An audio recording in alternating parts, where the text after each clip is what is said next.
Welcome back to my channel, guys. So, today's video, papanoorin nyo yung mga nakaka-proud na project ng mga estudyante ko. Kaya, sana magustuhan po ninyong lahat.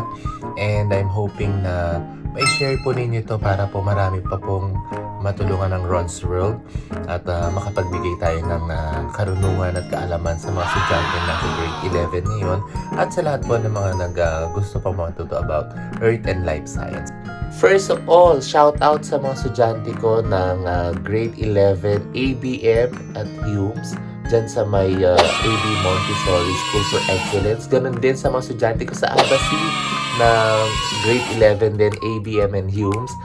Congratulations sa inyo. Sobrang nakaka-proud yung mga videos ninyo, guys. As in, habang pinapanood ko, sabi ko, sana kayo na lang yung editor ko kasi mas magaling pa kayo mag-edit sa akin. Imagine ninyo, ilang days lang yon pero nakaya ninyong gawin in a span of time at napaka-creative ninyo, no? May mga gumamit ng sikat ngayon ng mga meme ng Squid Game. Meron din namang gumamit ng para pa Jessica Soho effect at iba't iba pa, no? Kaya nakaka-excite kung ako sa inyo, guys. Hindi ko papayagan hindi tapusin tong video na to habang kayo ay kumakain, nakaupo, nanonood ng kung ano man dyan. Ito muna ang panoorin. I'm sure hindi nyo lang ma-appreciate yung mga estudyante ko, but you will learn something from them. Napakagaling ng mga estudyante ko na diniscuss po nila yung about sa Earth subsystem, about the universe, about the planets. Interesting itong mga videos na mapapanood nyo. Kaya sana po after watching the videos, don't forget to click like, subscribe, and share na rin po ninyo, no? Isa sa mga advocacy po ng Ron's World ay ang matulungan ng mga estudyante natin to boost their confidence at syempre po ay darating ang araw kapag okay lang lahat ay makatulong tayo sa mga deserving na estudyante na magkaroon po sila ng mga gadget para po magamit sa online teaching kasi hindi natin alam hanggang kailan itong pandemic na to, hanggang kailan meron distance learning, online learning. Kaya po pinagsisikapan ko na umabot na tayo doon sa punto na magkaroon na tayo ng sapat na kakayahan upang makatulong tayo sa mga estudyante natin through my YouTube channel. Kaya naman po, sana supportahan niyo po ako sa advocacy ko na to dahil ito po yung magiging paraan natin to equip our students in their future.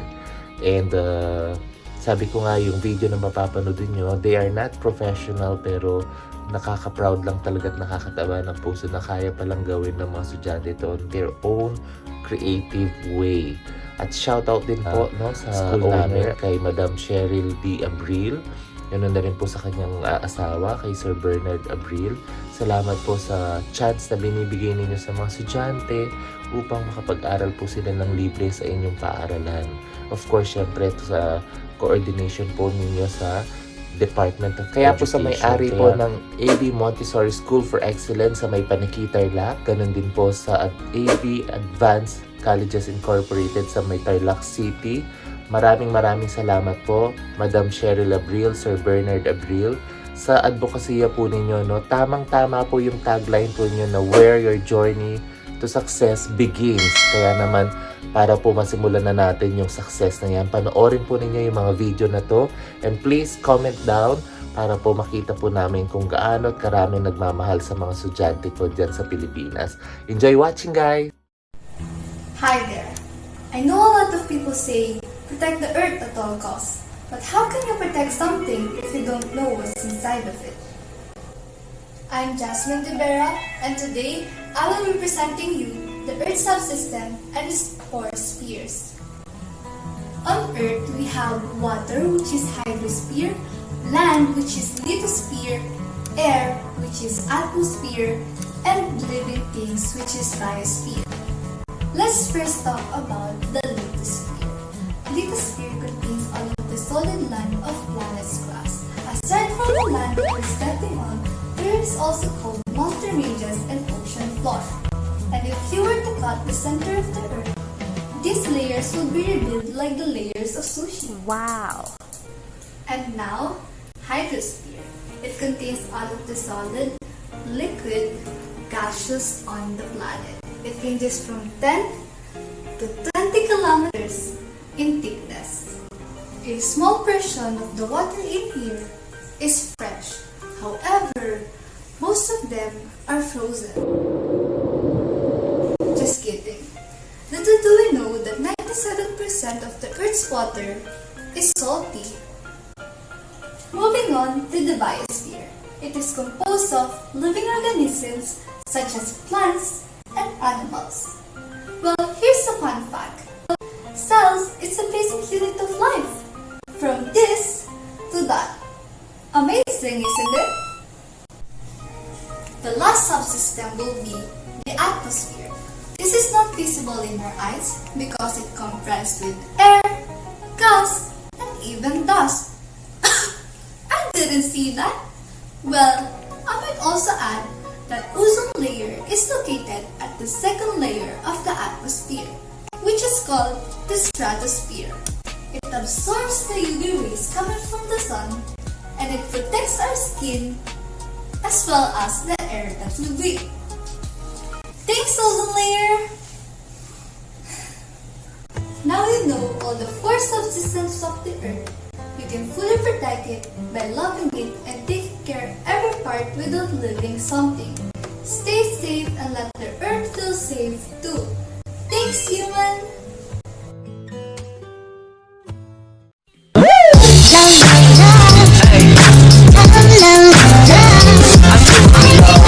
Feel this way forever. I'm sorry, Miss Jackson. This channel does not promote or promotion any illegal activities. All content provided by this channel is meant only for educational purpose only. Solar system. What is solar system?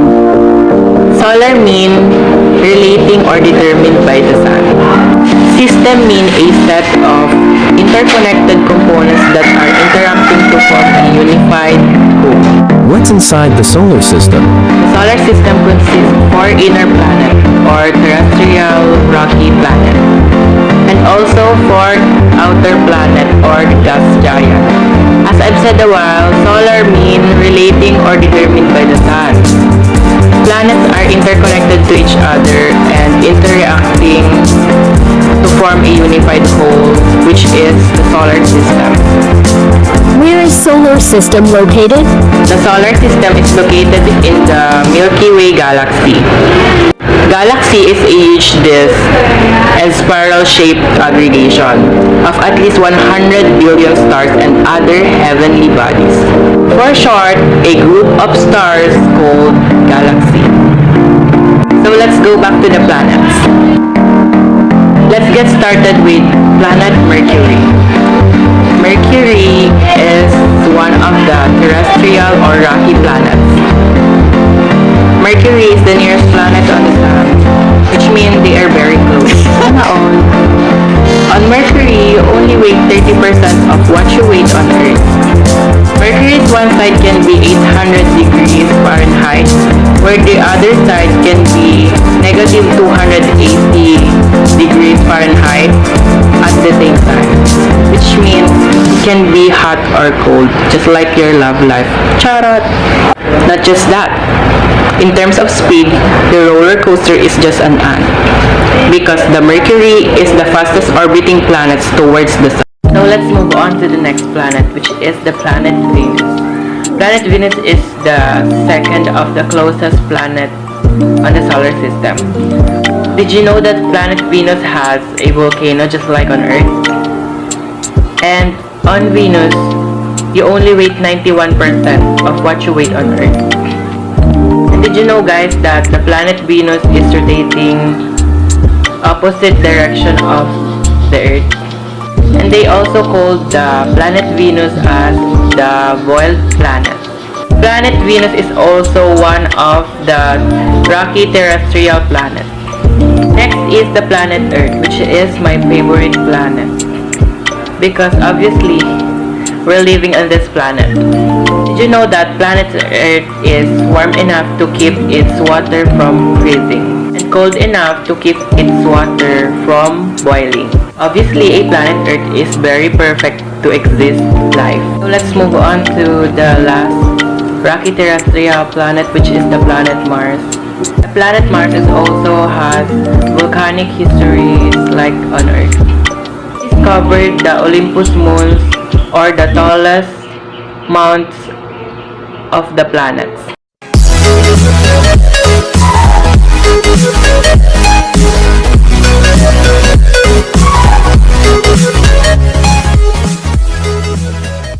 Subsystems Squid Game version. Do you know that there are 4 subsystems? Red light. Green light. Red light. The first one is atmosphere. Atmosphere comes from the word vapor, meaning air or gases. Game resumed. Green light.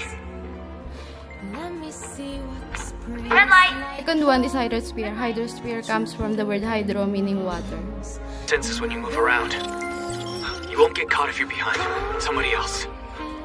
Green light. Red light. Third one is lithosphere. Lithosphere comes from the word lithos, meaning stone and land. Green light. Red light. The fourth one is biosphere. Biosphere comes from the word bio, meaning lives. Game resumed. Green light. Red light. They ask you how you are, you just have to say that you're fine when you're not really fine, but you just can't get into it because they would never understand. This plant represents the biosphere. This soil represents the lithosphere. Green light. Red light. This water represents the hydrosphere. This air represents the atmosphere. Green light. Red light. Meaning we can't live without those spheres. Player 324 eliminated.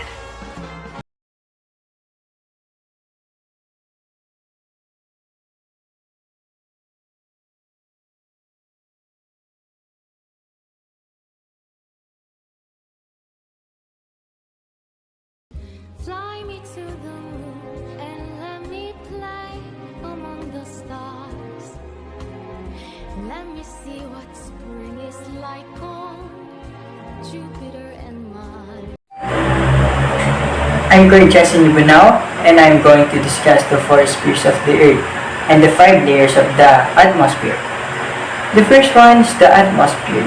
Atmosphere is the air and gas, and it has 5 layers, and they are exosphere, thermosphere, mesosphere, stratosphere, and troposphere. Exosphere satellites circle the Earth here, fades into space beyond 300 miles above the surface of the Earth. Thermosphere is 5 times as deep as all other layers combined, very hot, up to 2000 degrees Celsius and 300 miles above the surface of the Earth. Mesosphere. Mesosphere is the oldest layer.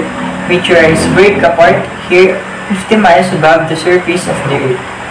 Stratosphere. Stratosphere is the ozone layer. Ozone layer is part of it. Helps shield the Earth from harmful sun rays and 30 miles above the surface of the Earth. Troposphere. Troposphere is the air closest of the Earth, where we live, where weather is warm. Airplanes fly at the top of it and 10 miles above the surface of the Earth. Biosphere is where we humans and all living things live. Hydrosphere is all water. Its features are oceans, seas, and lakes. Geosphere is where the volcanoes and mountains were built because of the tectonic plates. And that's all. Thank you.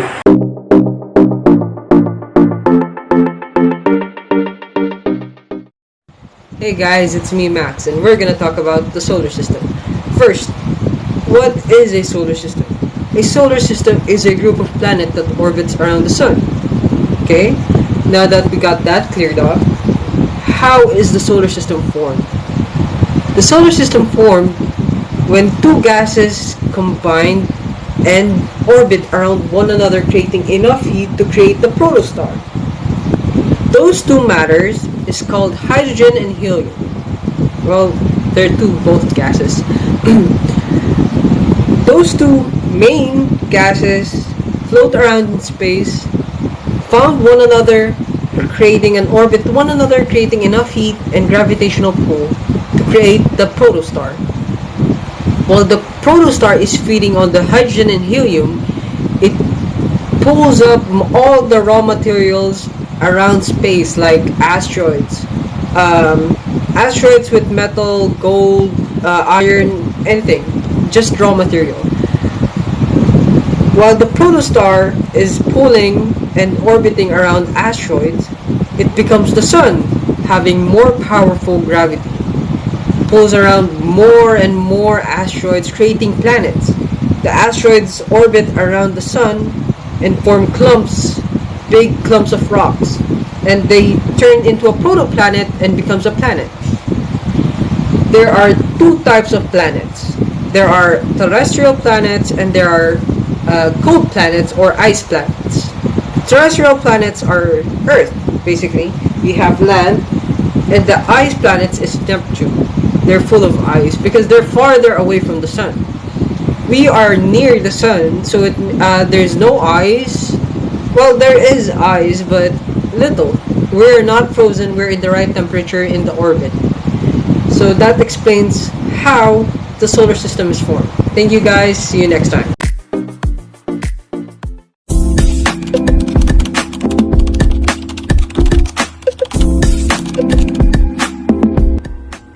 Hello everyone! Today I will be going to discuss about the Earth subsystems. But before that, I would like to introduce myself first. For those who don't know me, hi, I am Marian Ramos Revilla, a senior high school student from AB Montessori School for Excellence. As I was saying, our topic for today is about the Earth subsystems. Now, what is Earth subsystems? Planet Earth is made up of 4 Earth subsystems. That includes the land masses, water sources, living organisms, and gases. These subsystems are the reason why we are existing. And that's why planet Earth is the only planet that's known to maintain life. We have 4 subsystems. These are the lithosphere, atmosphere, biosphere, and the hydrosphere. Now, what's in them? Let's start with the atmosphere. The atmosphere is known for the air. It is the gaseous part of the Earth. Atmosphere supports the existence of all living components, such as plants, humans, and animals. Atmosphere is divided into layers. From the bottom, these are the troposphere, stratosphere, mesosphere, thermosphere, and last one is the exosphere. The second subsystem is the hydrosphere. The hydrosphere, from the Greek word hydro, meaning water. It includes all of the waters on the Earth's surface, such as lakes and sea. The third one is the biosphere, meaning life. Noted for all the listeners, we the humans are part of the biosphere, and every living being is part of the Earth's biosphere. And the last one is lithosphere. The lithosphere, from the Greek word lithos, meaning stones. The lithosphere is the solid outer part of the Earth. It includes the Earth's crust and the upper part of the mantle. Are the 4 subsystems important for us? Yes, because the Earth's 4 subsystems are the reasons why we are all existing. We could not exist without any of these subsystems. For the last part, I am going to show you the 4 Earth spheres. And now that you all knew what these 4 subsystems are, I hope you all learned something from me. Again, I am Marian Ramos Revilla. Thank you for listening and stay safe. Bye! Hello everyone! I'm Shane.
Hi guys, welcome to this video. This is Kid Cedric David from 11 ABM. Our topic today is all about subsystems. Everything in Earth system can be placed into one of four major subsystems: land, water, living things, and air. These four subsystems are called spheres. Especially, they are the lithosphere, hydrosphere, atmosphere, and biosphere. Each of these four spheres can be further divided into subsystems. What is lithosphere? The lithosphere is the solid outer part of the Earth. The lithosphere includes the brittle upper portion of the mantle and the crust, outermost layer of Earth's structure. What is hydrosphere? The hydrosphere is simply the total of all the water in Earth's atmosphere. A hydrosphere is a total amount of water on a planet. On Earth, liquid water exists on the surface in the form of oceans, river, and lakes. What is atmosphere? An atmosphere is a layer of gas or layer of gases that envelop a planet and is held in a place by the gravity of the planetary body. A planet retains an atmosphere when the gravity is great and the temperature of atmosphere is low. What is biosphere? The biosphere is made up of the part of Earth where life exists, all ecosystems. The biosphere extends from the deepest root system of trees to the darkness environment of ocean trenches, to lush rainforests, high mountain tops, and the transition zone, like this one. Hi everyone, my name is Andre Corpus, grade 11 ABM from AB Montessori. And in this video, we will talk about Earth.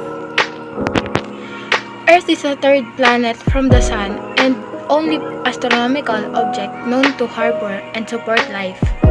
About 29.2% of Earth's surface is land consisting of continents and islands. Did you know that we have only one moon? And it is the largest and brightest objects in the night sky. Hi everyone, I'm here to discuss the Earth subsystems. And if you don't know me, I'm Shan Zapata from grade 11 ABM. Everything in Earth system can be placed into one of four major subsystems, which is land, water, living things, or air. These four subsystems are called spheres. They are lithosphere, which is talk about the land, hydrosphere, which is talk about the water, biosphere, which is talk about the living things, and atmosphere, which is talk about the air. First, let's talk about the biosphere. Biosphere is associated with living systems such as biomes or ecosystems. These include life on land, ocean, river, and life that we cannot see with naked eye. Next is hydrosphere. The word hydros comes from the Greek word means water. Hydrosphere is composed of all water on the earth, such as liquid water that found in ocean, rivers, and lakes. Ocean occupy almost 71% of the earth's water.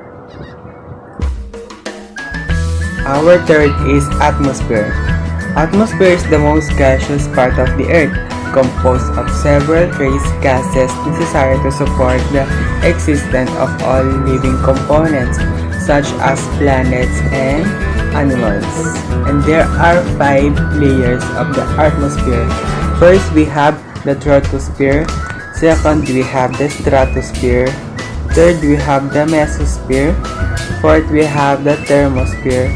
And 5 is the exosphere. And the last sphere is lithosphere. Lithosphere is the solid sphere of the earth. This is where different geologic processes such as volcanic activity, formation of the mountains, landslide, and etc. And this is where tectonic plates that move are found, and causing the ground to move through vibration of the energy. And that's it. Thank you for watching, and always take care of yourself and have a nice day. Stay safe, stay at home, wear your mask, wear your hands. Bye.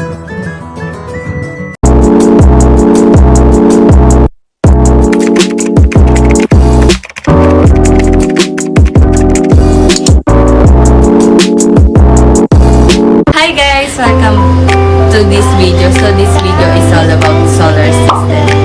So by the way, my name is Rachel Pinas from 11 ABM. So this video again is all about solar system. What is solar system? Solar system is gravitationally bound system of the sun and the objects that orbit either directly or indirectly. Our planetary system is named the solar system because our sun is named Sol. After the Latin word for sun, solis, and anything related to the sun we call solar. Our planetary system is located in an outer spiral arm of the Milky Way galaxy. These are a planetary system of 8 planets, and in 8 planets in solar system, we have a one biggest and one the smallest.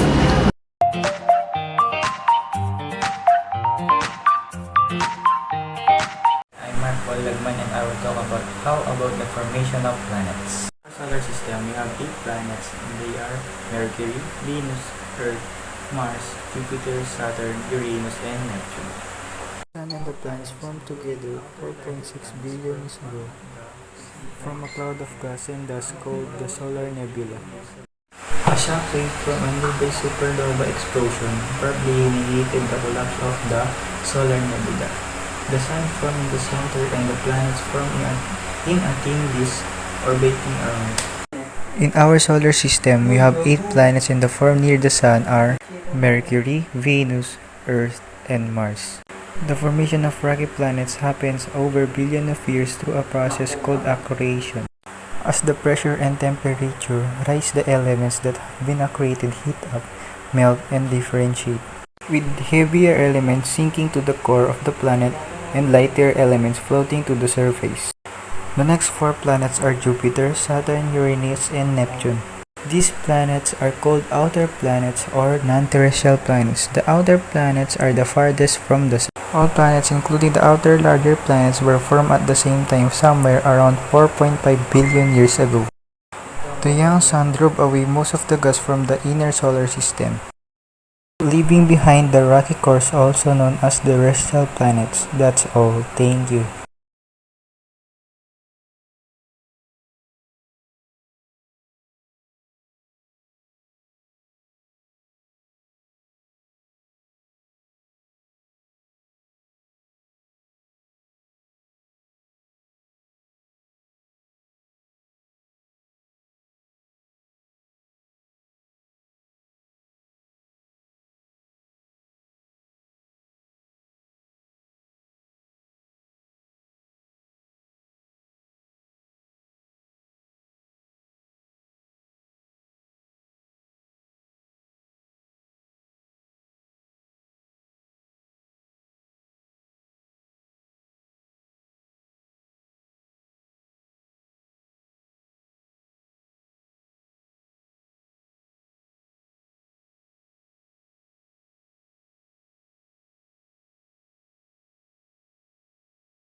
Hi guys, I'm Shahira Dinisandas from 11 ABM. Our main topic for this video is the fourth subsystem, but before we go there, I'll be sharing you a short trivia. Did you know everything in Earth's system can be placed into one of 4 major subsystems, like water, land, air, and living things on Earth? These 4 is called spheres. I will introduce you to our 4 subsystems: the BIOSPHERE, hydrosphere, atmosphere, and geosphere. Let's know the definition of each of them. The first one is biosphere. is made up of the parts of the rock where life exists. Example, humans, animals, and plants. And the second one is hydrosphere. It's the total amount of water on the planet. The example, lakes, rivers, oceans. And the third one is atmosphere. It is so much more than the air we breathe. Example, gas, air pollution, weather, and aurora. And the last one is geosphere. It is the solid sphere of the earth. Example, rocks, sand, dry lands, to those found at the bottom of the ocean. That's all. Thank you for watching. I hope you understand my explanation about 4 subsystems. Good day and be safe. Hi, my name is Edric Domingo and I'm here to discuss the Earth's 4 subsystems. The first one is lithosphere, contains all of the cold, hard solid land of the planet's crust, the semi-solid land underneath the crust, the liquid near the center of the planet. Second one is the hydrosphere, contains all the solid, liquid and gaseous water of the planet. It ranges from 10 to 20 kilometers in thickness. The hydrosphere extends from Earth's surface downward several kilometers into the lithosphere and upwards about 12 kilometers into the atmosphere. The third one is the atmosphere. Contains all the air in Earth's system. It extends from less than 1 meter below the planet's surface, more than 10,000 kilometers above the planet's surface. And the last one is the biosphere. Contains all the planet's living things. This sphere includes all the microorganisms, plants, and animals of the earth. That's all, and thank you for watching.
Cold revolution.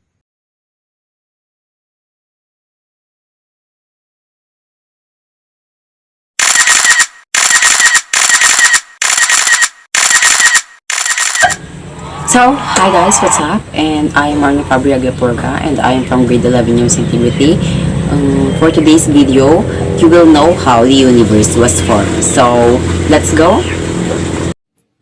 This channel does not promote or encourage any illegal activities.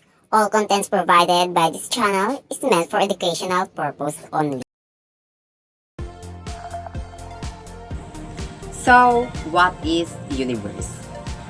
The universe is all of space and time and their contents, including planets, stars, galaxies, and all other forms of matter and energy. Take note that the universe is composed of space and 100 billions of galaxies. A galaxy is groupings of stars, millions of stars, or billions of stars that kept together by the gravity. Now, let's move on into the development of the universe. Woo! The Big Bang Theory is the prevailing cosmological description of how the universe is developed. Big Bang Theory explains how the universe developed from a very tiny dense singularity. Yes, you heard right. The universe is formed from a very tiny dense singularity.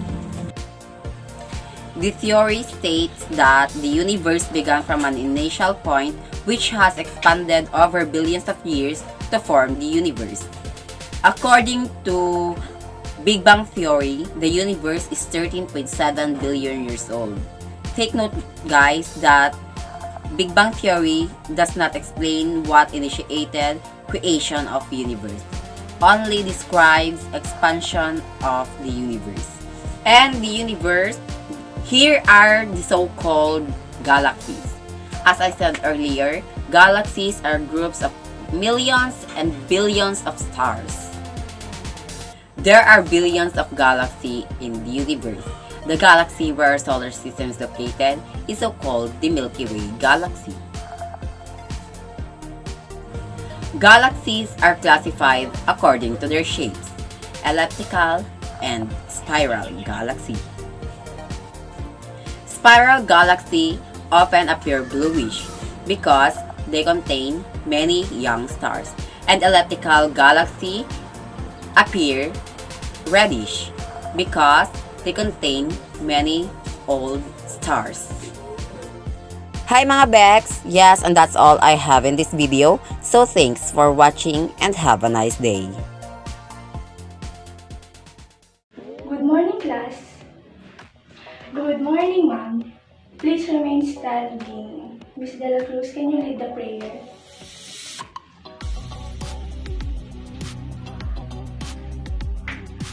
Father God, come with us today. Fill our hearts with joy. Fill our minds with learned. Fill our topic with fun. Okay, thank you, Ms. De La Cruz. Please be seated. So, yesterday our topic is all about the 8 planets. Now, we have to move on with that topic, because I know that you learned yesterday. And now our topic is all about the 4 subsystems, or we call that Earth spheres. We have 4 spheres here. The 4 spheres are hydrosphere, geosphere, atmosphere, and biospheres. So, we first identify what is hydrosphere. Anyone? Ma'am. Okay, Miss De La Cruz. Ma'am, based on what I've read, hydrosphere is all about water. Correct.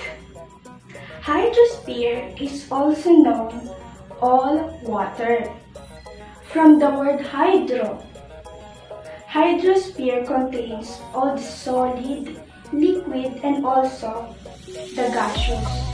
Not only water, okay? And also it ranges from 10 to 20 kilometers of thickness. And the water in hydrospheres is fresh. It means it's not salty or salty. Example of hydrosphere features are ocean, rivers, icebergs, and the different processes of hydrosphere are hydrologic cycle and ocean circulation. Did you understand? Yes, ma'am. Okay, next, the geosphere. Geosphere is also known as solid earth or stone. It contains all the cold, hard solid land of the planet's crust. It also contains the volcanic activity, formation of mountains.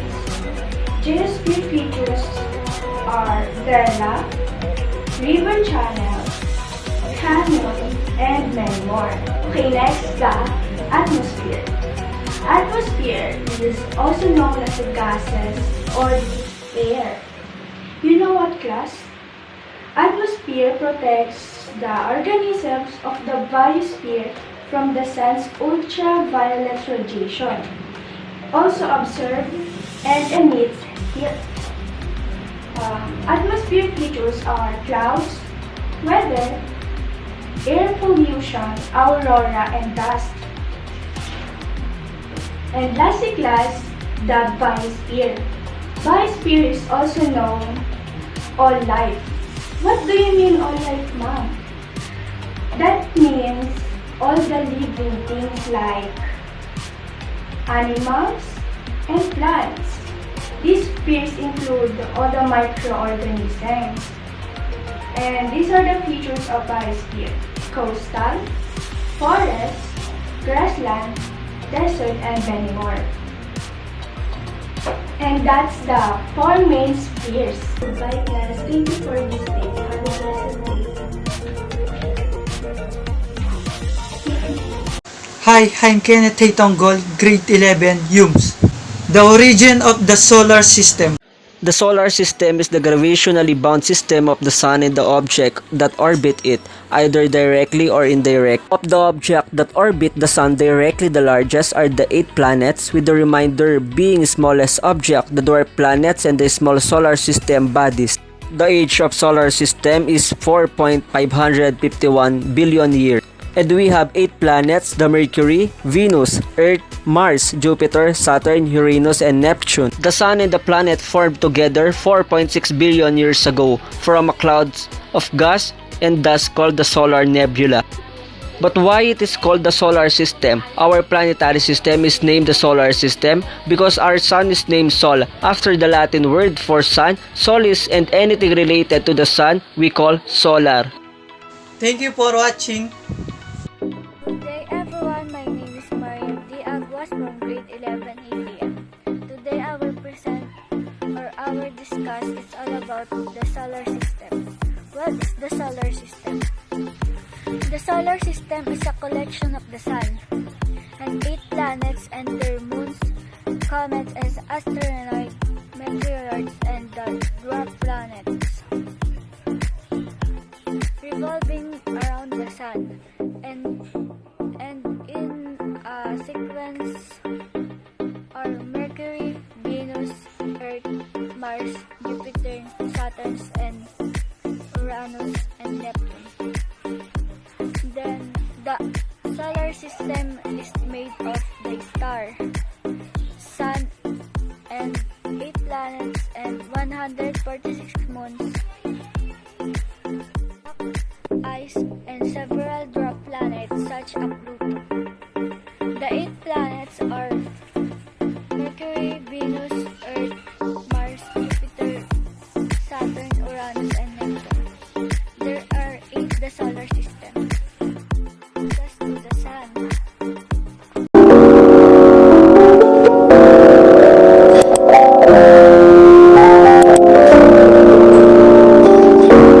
This is Stephanie August from 11 ABM. For today's video, I'm going to explain the 4 subsystems of the Earth. What are the 4 subsystems of the Earth? These 4 subsystems are called spheres. First subsystem is hydrosphere. All the waters on the Earth's surface, such as lakes and seas, and sometimes including water over the Earth's surface, such as clouds. The second subsystem is lithosphere. Lithosphere is the outer solid part of the Earth, including the crust and uppermost mantle. Subsystem is atmosphere. It is a layer of gas or layer of gases that envelope a planet. The atmosphere protects life on Earth by shielding it from incoming ultraviolet radiation, keeping the planet warm through insulation, and preventing extremes between day and night temperatures. This biosphere, also known as ecosphere. It is made up of part of Earth where life exists, all ecosystem. This sphere includes all of the microorganisms, plants, and animals of the Earth. I hope that you learned something today. Again, this is Stephanie Aguas from 11 ABM.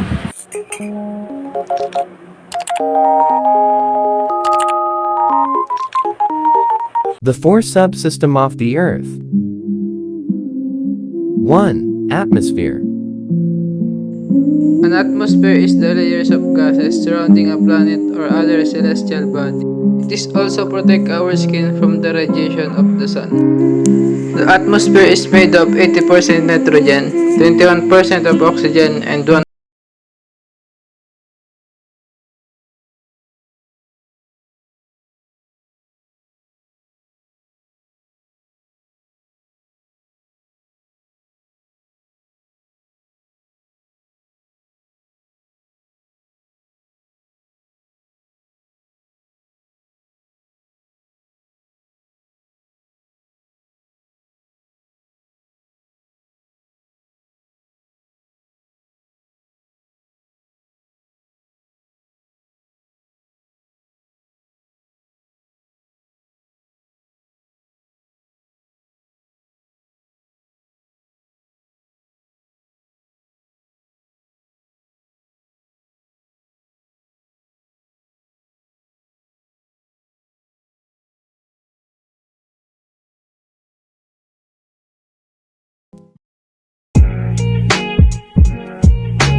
Hello everyone, I'm Ivan Echevarri from grade 11. Today we are gonna talk about the formation of the solar system.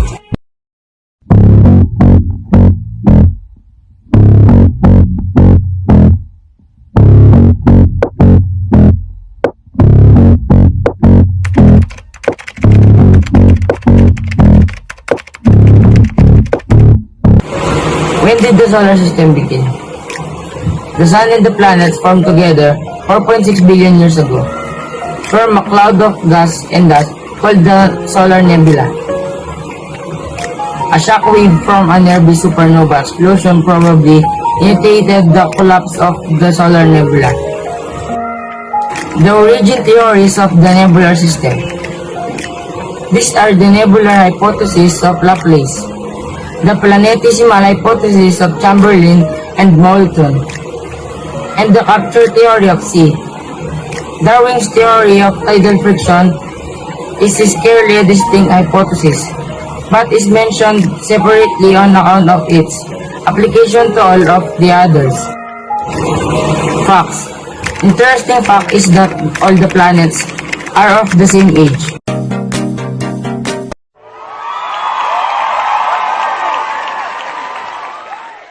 Four subsystems of the Earth. First, we have the lithosphere. Lithosphere contains all the solid surface in the Earth, which we use to build our houses, buildings, and where we stand. Second is the atmosphere.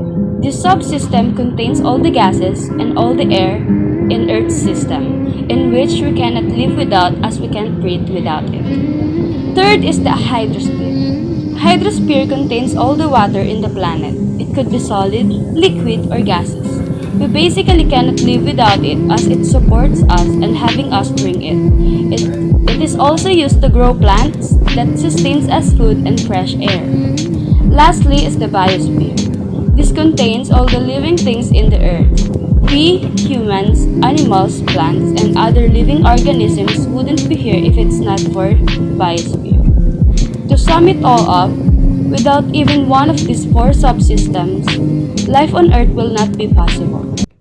Sana may natutunan kayo sa mga videos ngayon, no? Hindi lamang yung tungkol sa subject ko mismo, kundi kung gaano ka-creative yung mga estudyante ko. Sa susunod na video ko, guys, abangan ninyo yung kung paano naman ang buhay ko bilang OFW/online teacher.